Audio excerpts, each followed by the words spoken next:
그러니까 그게 1950년이지, 50년 6월 25일 날. 그날이 아마 일요일 날이야. 일요일 날 집에 있는데, 갑자기 춘천 그 천전 그쪽에서 사람들이 소를 끌고들 내려오고, 가재도구들을 머리에 이고 애들을 업고, 그렇게들 피난을 온단 말이야. 그래, 평소에도 그 38선에서 가끔 이북 인민군하고 아군하고 충돌 사건이 가끔씩 있었기 때문에 또 그 정도의 건이 했었는데, 이번에는 피난민 대열이 너무 많이 오는 거 보니까 붙어도 크게 붙었구나, 그렇게 생각을 했지. 근데 얼마 있다가 보니까 아군들이 자꾸 군인이 후퇴를 하면서 민간인들 보고 빨리 피난들 가라고. 그래, 허둥지둥 가려고 그러는데, 갑자기 뭐 갈 데가 있나. 나는 집에 가족들은 500리나 떨어져 있는 정선이라는 데 있었고, 거기까지 가려니까 엄두가 안 나고, 마침 군인들 가는데, 군인들이 후퇴하는데 나도 거기에 편성해가지고 좀 태워달라고 했다가, 거기서 현지 입대를 한 거예요. 지원 학도병으로서 현지 입대를 해가지고, 군번도 받지 않은 채 그냥 애망총 지급받아가지고 전방이라는 게 바로 후퇴하면서 그게 전방이지. 거기서 전투를 하면서 낙동강까지 밀려간 거지. 그게 내가 군대 생활 하기 시작한 참 동기며 그게 시초였어. 그래, 돌봄 생활을 하면서 참 친구들을 같이 입대한 학도병들도 있었고 많이 있었는데, 그 사람들이 많이들 희생도 했고, 그러다가 1953년 7월 27일인가 아마 휴전이 됐을 거예요.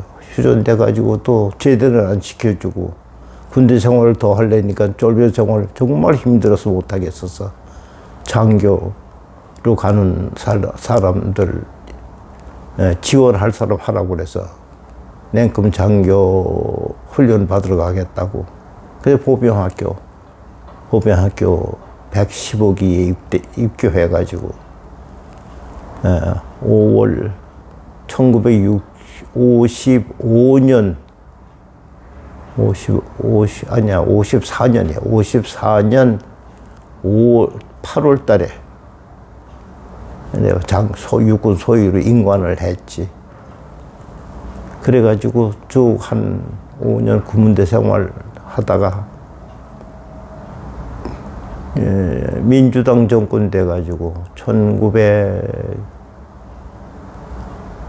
그때가 1960년 12월 31일부로 이제 제대를 했지. 장교 제대를 해가지고.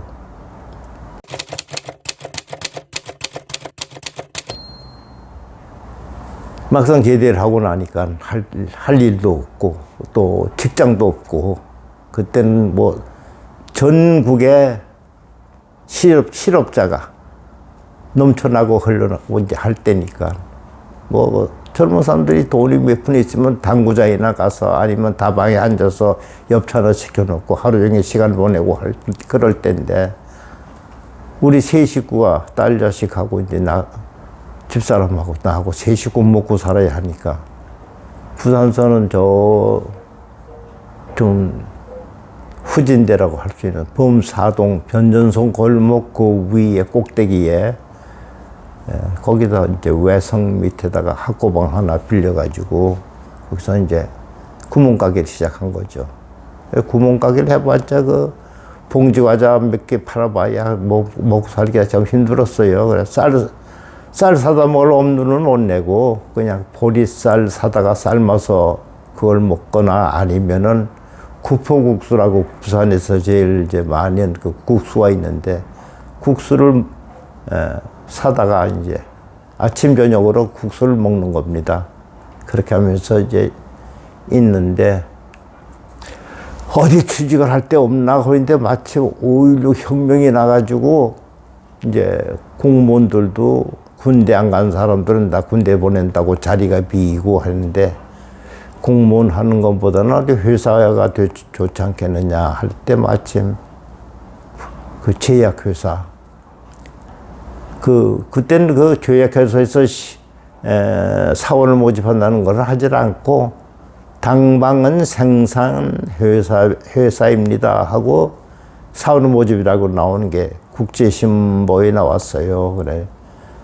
이력서도 지원서도 이제 그 신문사에서 접수하기로 돼 있고 그래서 시험 보러 간 데가 동광국민학교입니다.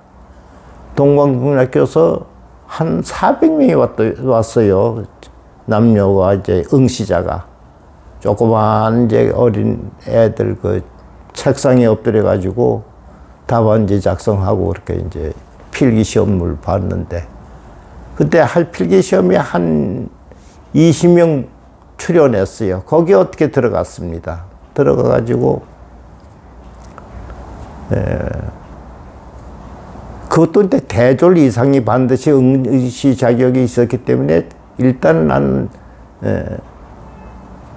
대졸 졸업장 후에 만들어 드리기로 하고 이력서만 내가지고 시험을 봤는데 그래 학과 시험은 됐기 때문에 필기 시험은 됐기 때문에 그 다음에 이제 면접 시험이 다행히 어떻게 일본말도 좀 할 줄 알고 영어도 좀 할 줄 알고 한다고요. 그게 미천이 돼가지고 영어부에 가가지고 일본 제약회사에서 나온 일본 약품 설명서 그 설명서를 번역해서 우리말로 발행하는 거 그런 일을 이제 시작을 한 거죠. 기획 업무라 해가지고 이제 회사 기획 업무 담당이 되었습니다. 그러다가 내가 회사 생활을 이제 사무실에 발탁이 됐으니까 어떻게든지 어떤 부서에 가서라도 일을 해야 되겠다 싶어서 밤에 집에서 공부를 또 한 거죠. 부기 책을 갖다 놓고 열심히 공부를 하고 해서 부기 한 2급 정도의 실력이 됐어요. 그러니까 이제 격리과에서 와서 격리 업무 좀 해주겠냐고. 그래 가서 일을 쳐내니까 그럭저럭 또 인정을 받고 그러다가 마침 한일 회담도 이제 성립이 되고 일본으로부터 약품을 들여다가 이제 그 기술 제휴라는 게 있었어요. 기술 제휴를 해가지고 그거를 이제 일본 약품을 우리나라에 소개를 해서 기술 제휴 약품을 팔면은 그게 제약회사에서는 아주 큰 돈벌이가 됐었을 때입니다. 마침 우리 대한비타민에서는 그때 일본의 도쿄다나베라고 하는 회사에서 나오는 일본에서는 우르소라고 하고 팔리고 우리나라에서는 지금 우르사라고 팔리는데 그 약을 이제 들여다가 기술 제휴죠. 약품을 들여다가 여기서 그거를 이제 다시 가공을 해가지고 우르사라고 하는 이제 이 간장약입니다. 간장약인데 그 기술 제휴하는 과정에 모든 서로 가고 오고 하는 서신을 왕복 서신을 제가 다 만들었어요. 일본서 오는 거 그걸 이쪽에서 이제 번역해서 올리고 여기서 또 일본말로 통신문을 만들어 가지고 그걸 일본으로 보내고 그땐 지금처럼 무슨 팩스라든가 텔렉스라든가 이런 게 있을 때도 아니고 우편으로 일일이 해가지고 다 보내고 우편으로 받고 그렇게 원시적인 방법으로 기술 제휴를 해냈습니다. 그러나 대한민국에서 지금 우르사라면 누구든지 다 알 수 있는 그런 유명한 약이 됐어요. 제가 그때 관여했던 그 업무가 말입니다. 막 그렇게 인정을 받다 보니까 그 회사에서 총무과장도 하고 그다음에 기획과장, 자재과장 그러고 있다가 그다음에 신발 만드는 제약회사에서 일본하고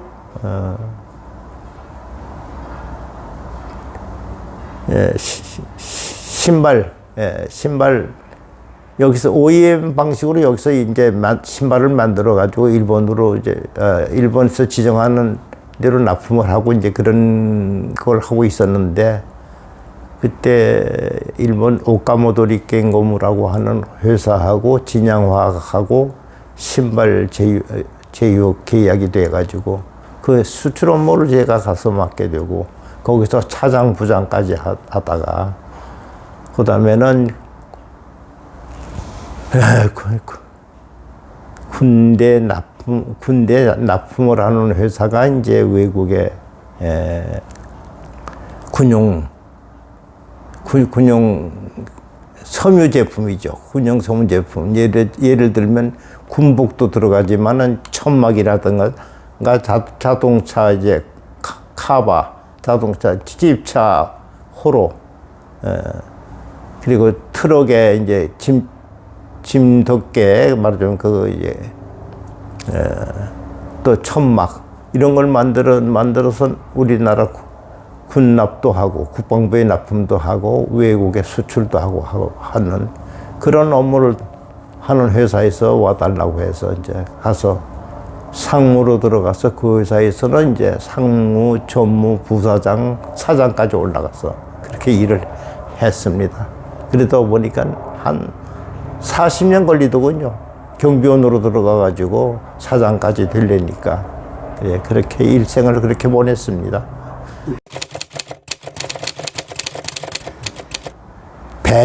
백이 있어야 취직하기 좋다고 하는 세월이 있었어요. 사람은 많고 직장은 적고 하니까 실력만 가지고 될 때도 아니고 그때는 백이 있어야 될 때인데 난 백이 없지 않습니까? 그래, 백이 없으니까 취직하기가 그렇게 힘들었는데, 단지 내가 직장에서 어느 정도 다른 사람보다 좀 승진도 빠르고 좀 올라간 게 좀 빨라지 않느냐 했던 거는, 남보다 조금 더 노력해서 남들이 현 직위에 만족할 때 나는 그걸 만족을 하지를 않고 조금 더 위를 쳐다보고 올라가야겠다. 그래서 남들 쉴 때, 놀 때 나는 이제 책을 갖다 놓고, 헌책이죠. 새 책은 살만한 형편도 안 되고 하니까 헌책방에 가서 헌책들 사 모아가지고 영어도 공부를 하고 혼자 또 일어도 공부를 하고 그렇게 하다 보니까 다소 남보다 외국어가 좀 빨리 일찍 터득이 됐어요. 그래서 그 외국어를 조금 더 하는 게 혼자 또 요즘도 보면 그래요. 일어 하는 사람은 영어를 그렇게 썩 잘 못하고 또 영어를 하는 사람은 일어를 그렇게 일어 쪽에 약하고, 그런데 잘은 하지 못하지만은 나는 이제 영어도 좀 되고 일어도 되고 하니까 아주 그게 양날을 가진 칼이 됐지 않느냐 그렇게 생각을 합니다. 그래서 어느 직장에서나 그 두 가지를 할 수 있다니까 더 나를 선택해 줬고, 또 선택받은 것만큼 열심히 최선을 다해서 일을 했죠. 지금은 다들 그렇게 뭐 야근을 하고 잔업을 한다고 해서 그 사람을 애사심이 많다 이렇게 생각해 주는 지금 시기도 아니지만은 전에는 안 그랬습니다. 저희들이 할 때는 남들 다 일찍 퇴근하고 가더라도 나는 남아서 회사 일 마저 해놓고 다 나가고, 그렇게 하니까 회사에서 인정을 받고 또 인정을 받은 것만큼 대우를 해주고 승진도 딴 사람보다 좀 일찍 시켜주고, 그래서 나는 그렇게 살아왔습니다.